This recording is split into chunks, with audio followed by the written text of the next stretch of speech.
Hello friends and welcome back to Commerce Kaksha. This is the part 2 of sources of finance.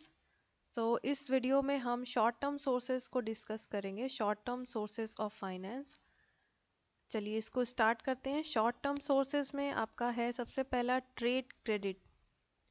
Trade credit क्या होता है? Trade credit देखिए simply इसका मतलब होता है उधार पे माल खरीदना। ठीक है, यानी आपने माल खरीद लिया अपने सप्लायर से और उसको इमीडिएटली पे नहीं किया बल्कि डिफर कर दिया पेमेंट को टाल दिया फॉर सर्टेन टाइम पीरियड। ठीक है, तो इसी टाइम पीरियड के लिए आपको क्या मिल गया?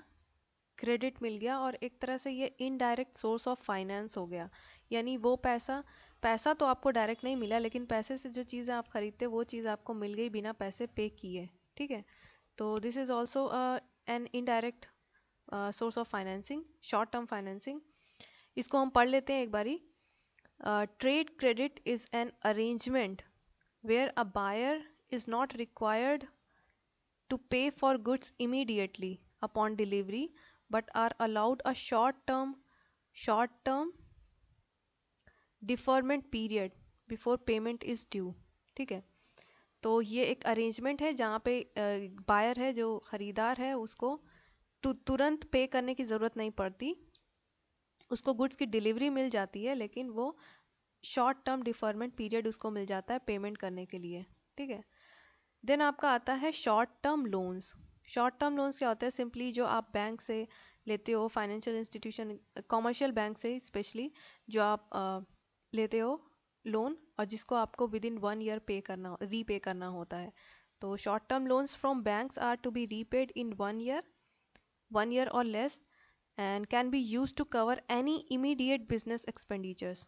ठीक है, इमीडिएट का मतलब तुरंत आपको जो खर्चे हो जाते हैं, जैसे कि एक्सपेंशन हो गया, बिजनेस को बढ़ाने का काम, and then basic operational expenses. Operational का मतलब सेल और मतलब ट्रेडिंग से related day to day expenses जो आते हैं उनको मीट आउट करने के लिए आप शॉर्ट टर्म लोन्स ले सकते हो बैंक से। ठीक है, देन आपका आता है एडवांसेस। एडवांसेस का मतलब क्या है? एडवांसेस का मतलब आप अपने कस्टमर से सामान उनको बेचने से पहले ही उनसे पैसे ले लेते हो। ठीक है, वो आपका एडवांसेस हो जाता है। तो advance payment from customers and agents against orders, यानी ऑर्डर्स उनको देने से पहले ही आप उनसे पैसे ले ले रहे हो, is also a short term finance. It is a cheap source of finance and in order to minimize their investment in working. Cheap source of finance कैसे है कि आपको पैसे तो मिल जा रहे हैं लेकिन आपने उस पर कोई इंटरेस्ट नहीं दिया, यानी कस्टमर को बाद में माल बेचोगे, उससे पहले ही पैसे ले ले रहे हो, तो उस पर कोई इंटरेस्ट तो दोगे नहीं। तो एक तरह से चीप सोर्स ऑफ फाइनेंस है। और in order to maximize their investment in working capital, some firms having long working capital cycle prefer to take advances from their customers। ठीक है, अपने वर्किंग कैपिटल में इन्वेस्टमेंट को कम करने के लिए कुछ फर्म्स ऐसी होती हैं जिनकी लॉन्ग वर्किंग कैपिटल साइकिल होती है। लॉन्ग वर्किंग कैपिटल साइकिल का मतलब कि उनके पैसे जो हैं वो करंट एसेट्स में ज़्यादा देर तक फंसे रहते हैं, तो उसकी वजह से वो एडवांस ले सकते हैं कस्टमर से, और अपनी लॉन्ग वर्किंग कैपिटल साइकिल की वजह से जो वर्किंग कैपिटल में जो इन्वेस्टमेंट उनका ज़्यादा होता है, यानी करंट एसेट्स में जो पैसे फंसे हैं, वो एक तरह से वो निकाल पाते हैं एडवांसेस की हेल्प से। ठीक है, देन आपका आता है फैक्टरिंग। अब इसको समझना है आपको। फैक्टरिंग क्या होता है? फैक्टरिंग में देखिए एक फाइनेंशियल इंस्टीट्यूशन होता है जिसको हम बोलते हैं फैक्टर। ठीक है, एक फाइनेंशियल इंस्टीट्यूशन होता है जिसको हम बोलते हैं फैक्टर। और जो कंपनी होती है, यानी अगर आप कंपनी पॉइंट ऑफ व्यू से देख रहे हो, आप short term sources of finance पढ़े हो, तो आप अपने आप को कंपनी मानो, तो आप क्या हो जाओगे? क्लाइंट हो जाओगे। क्लाइंट मतलब कस्टमर, इस फैक्टर के कस्टमर। ठीक है, अब आपकी कंपनी है कोई और आप सेल्स करोगे, जब क्रेडिट सेल्स करोगे, when you do credit sales, तो आपके क्रेडिट सेल्स से क्या बनेंगे? रिसीवेबल्स बनेंगे ना।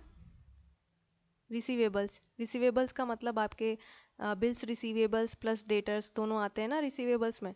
तो ये जो रिसीवेबल्स हैं इसमें पैसे आपके फंसे हैं, तुरंत आपको मिल नहीं रहे हैं, तो आप क्या करते हो? ये रिसीवेबल उठा करके अपने फैक्टर को बेच देते हो। ठीक है, फैक्टर इसको मैनेज करने का काम करेगा। ठीक है, मैनेजिंग द रिसीवेबल्स। ये जो फैक्टर है वो आपके रिसीवेबल्स को ले लेगा, आपको तुरंत पैसा देगा, इमीडिएटली आपको पे करेगा कैश, ठीक है, आपको तुरंत पैसे देगा। और मैच्योरिटी के टाइम यानी जब वो बिल्स मैच्योर होंगी या फिर जब आपका ड्यू पड़ेगा, उन डेटर्स का अमाउंट जब ड्यू पड़ेगा तो वो पेमेंट इन सारे रिसीवेबल्स से ले लेगा फैक्टर, ठीक है। तो ये होता है फैक्टरिंग। इसको हम एक बार पढ़ लेते हैं। It implies a financial arrangement between a factor and a client, ठीक है, एक अरेंजमेंट है एक फैक्टर और एक क्लाइंट के बीच में, इन विच द फर्म यानी जो कंपनी है, the client gets advances in return for receivables from the factor, ठीक है।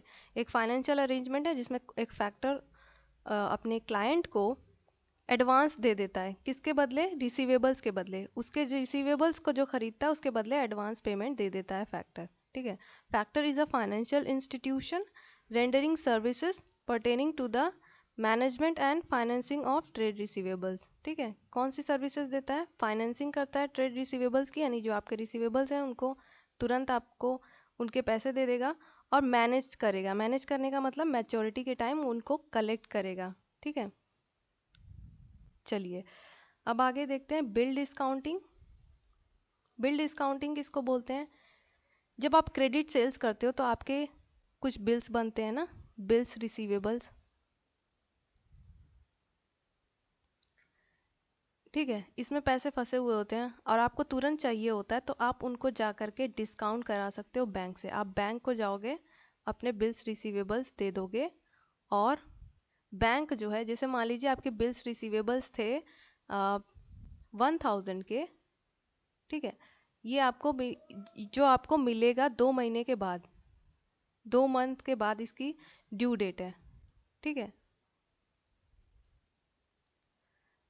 अब 2 महीने तो आप वेट करोगे नहीं 1000 रुपये के लिए। अगर आपको तुरंत पैसे चाहिए, तुरंत फाइनेंस चाहिए, तो आप ये बिल्स रिसीवेबल्स ले जा करके बैंक को दे दोगे, बैंक इसको डिस्काउंट कर देगा। मान लो कुछ पैसे रख लेगा 1000 में से, मान लीजिए 100 ये रख लेगा और आपको 9000 पे कर देगा, सॉरी 900 आपको पे कर देगा, 100 ये अपने पास रख लेगा, इसी 100 को बोलेंगे डिस्काउंट, ठीक है, जो बैंक अपने पास रखता है। और फिर मैच्योरिटी पर, यानी जब ये 2 महीने बाद जब मैच्योरिटी पड़ेगी इसकी, इस बिल की, तो ये डेटर से, आपके डेटर से 1000 रुपीज़ जो है वो बैंक कलेक्ट कर लेगा, ठीक है। तो ये होता है bill discounting. So bill discounting is a trade related activity in which a company's unpaid bills, जो अनपेड बिल्स रहती हैं कंपनी की, which are to be paid at a future date, जिनको आपको फ्यूचर में, जिनका पेमेंट आपने रिसीव करना है, are sold to a financier, वो उनको बेच देती है एक फाइनेंशियर को। फाइनेंशियर मतलब बैंक या फिर कोई भी फाइनेंशियल इंस्टीट्यूशन हो सकता है जो कि डिस्काउंटिंग का काम करता है, उनको बेच देगी फॉर इमीडिएट मनी, तुरंत पैसा लेने के लिए, ठीक है। देन आपका आता है कॉमर्शियल पेपर्स। कॉमर्शियल पेपर्स क्या होते हैं, कॉमर्शियल पेपर्स आपके शॉर्ट टर्म इंस्ट्रूमेंट्स होते हैं जो कि बड़ी बड़ी कंपनीज इशू करती है, और ये एक तरह का प्रॉमिसरी नोट होता है, अनसिक्योर्ड प्रॉमिसरी नोट, ठीक है। प्रॉमिसरी नोट पता ही आपको क्या होता है, प्रॉमिसरी नोट जैसे बिल्स ऑफ एक्सचेंज होती है उसी तरह प्रॉमिसरी नोट होता है। इसमें जो क्रेडिटर होता है आपका, सॉरी आपका जो डेटर होता है, ठीक है, आपका जो डेटर होता है वो एक पेपर पे लिख करके बोलता है कि I promise to pay this sum on this date करके साइन करता है, ठीक है, वही होता है ना प्रॉमिसरी नोट। तो ये एक तरह का अनसिक्योर्ड प्रॉमिसरी नोट होता है। अनसिक्योर्ड प्रॉमिसरी नोट का मतलब ये किसी असेट की बैकिंग नहीं होती है ये कॉमर्शियल पेपर्स में, ठीक है। बड़े कॉरपोरेशन इशू करते हैं ना जिनकी क्रेडिट रेटिंग हाई होती है, तो वो किसी असेट की बैकिंग नहीं रखते हैं, यानी कोई गारंटी नहीं होती है। ऐसा भी हो सकता है कि अगर आप कॉमर्शियल पेपर्स में पैसे लगाओ तो आपके पैसे सिक्योर नहीं रहेंगे। बट चूंकि हाई क्रेडिट रेटिंग कंपनीज इनको इशू करती हैं, इसलिए लोगों का ट्रस्ट होता है और उनमें लोग पैसा लगाते हैं। और इनकी मैच्योरिटी पीरियड क्या होता है, the maturity period of commercial papers in India ranges from 91 to 180 days, ठीक है। 91 से लेकर के 180 दिन की मैच्योरिटी पीरियड इनकी होती है। And it is sold at a discount from its face value. जैसे उन फेस वैल्यू क्या होता है, उस कॉमर्शियल पेपर, उस पेपर पे जो उसकी वैल्यू लिखी हुई है, मान लीजिए उस पेपर पे उसकी वैल्यू लिखी है ₹2000, ठीक है। तो आपको जब इशू की जाएगी यानी कोई इन्वेस्टर इसको खरीदेगा तो इसके डिस्काउंट पे खरीदेगा, यानी मान लीजिए 1800 का खरीदेगा, ठीक है।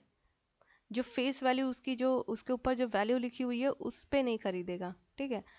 तो उस पे डिस्काउंट पे आपको इशू की जाएगी और रिडीम कर दी जाएगी and redeemed at face value on maturity.